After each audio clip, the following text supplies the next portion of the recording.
So, I'm making another video because there's a lot of preconceived notions about swordsmanship and the things that you should or shouldn't do. Now, keep in mind, when you have two people of equal skill, it's gonna change how a duel looks. Because both opponents are gonna be more stationary, or they're gonna be trying to put themselves in positions that eliminate the other person's options as much as possible. However, equal skill means the other person probably knows ways to do the same thing back. That's why there's a lot of techniques that you see, but might not always actually see people doing. Some of those techniques is half swording. Half swording is something that a lot of manuals and manuscripts show. It is very common and popular in Hema because there's all sorts of ways of disarming your opponent, and there's tons of techniques to try to make it as safe as possible. However, with that being said, you have to be careful with any technique or move that you make, because as soon as it comes to live blades, they start to function differently compared to practice swords.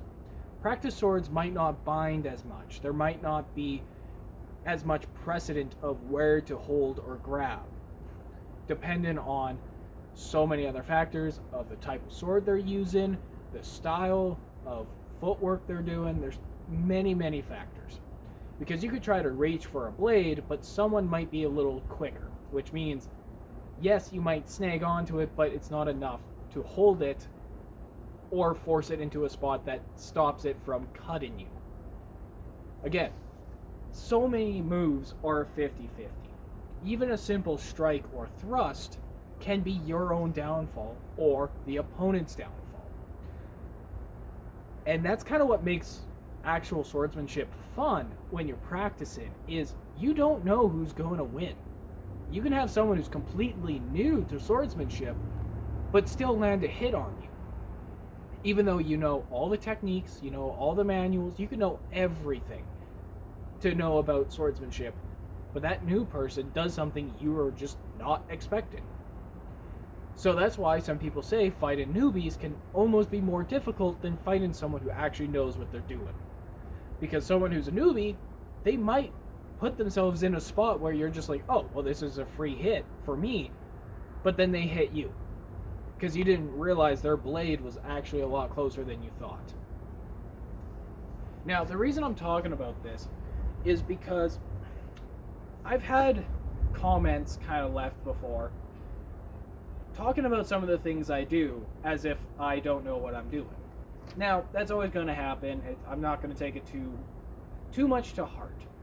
However, I want to clarify that things like half swording does not always necessarily mean your hands are going to get cut. It is one of those techniques that you use in different situations, just like any other move. Just like a thrust, you don't always just rely on it.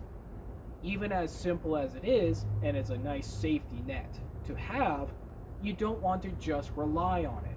Because if you rely on thrusts, your opponent can use that against you. They can force your blade away from them, which then you have to reset, or know how to recover from being forced out of that position. The reason half swording was developed was for many different reasons. For great swords and long swords primarily, but you could really use it on so many other different type of weapons, because this type of technique, it's not all that special just to swords. You can technically use it on a polearm or a poleaxe or whatever pole-like weapon you have, because all you're doing is shifting where that center of balance is. So even though, yes, the blade is the same weight, there's still the same overall length, but because you're holding it in a different position, you can have so much more control about so much of it. And that's the point of half swording, is you're shortening up that blade in order to gain control. Yes, you lose out on reach, but that's part of the 50-50. You lose out on your reach, but you gain better control. Yes, both can be just as quick. Even in a normal stance, you can do kind of more of a thumb grip and actually still have snap cuts But as soon as someone goes into half swording,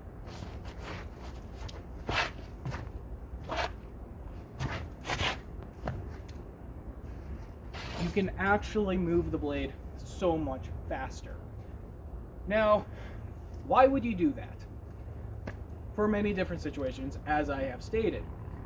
You could be in a very tight corridor type situation where you can't just rely on your range. You could be in a binding situation where, primarily with long swords, somewhat with great swords, both you and your opponent go for a strike. You hit each other's blade, you're in a bind. So, what you can do is try to force their blade into a different spot that puts it out of commission, depending on your stance, which then you can either ride up the blade into a thrust, or let's say your blade gets pushed off to the side. So your blade gets pushed off to the side, but you can back off and go into a half sword technique, which then gives you an opportunity to strike. But again, it's a 50-50. You can be pushed off to the side, and you can try to transition into this, but their blade is still there, which means they might still be able to hit you. And that's the difficulty of talking about a lot of these techniques. They're not a guaranteed win. But again, these techniques were developed for many different reasons. This is not going to cut you just because you hold a sword like this.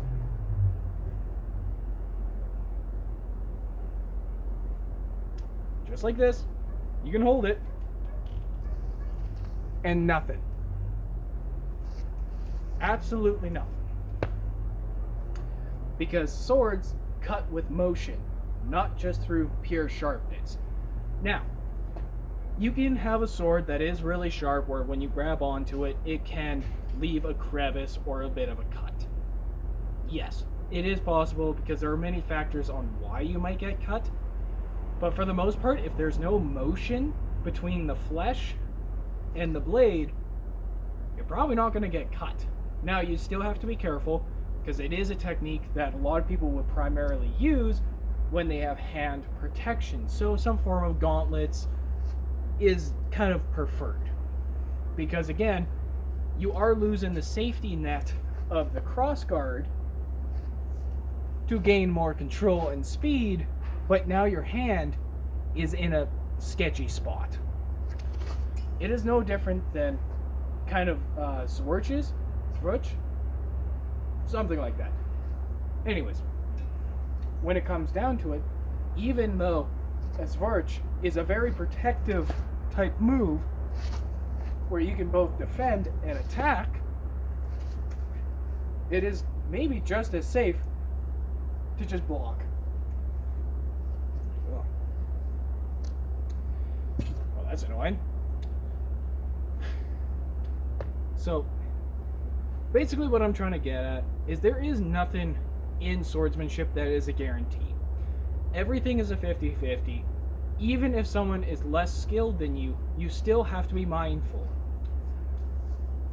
Even if you're facing against someone who's better than you, if you're mindful, you might be able to get a cheeky little hit in. Anyways, I won't take up any more of your time. I do appreciate anyone who has listened on to me ramble on. I have such a bad habit of it. But anyways, I really do hope you guys have a great rest of your day. And I hope this video kind of clears up some aspects of swordsmanship. Anyways, thank you very much. I hope you guys have a great rest of your day.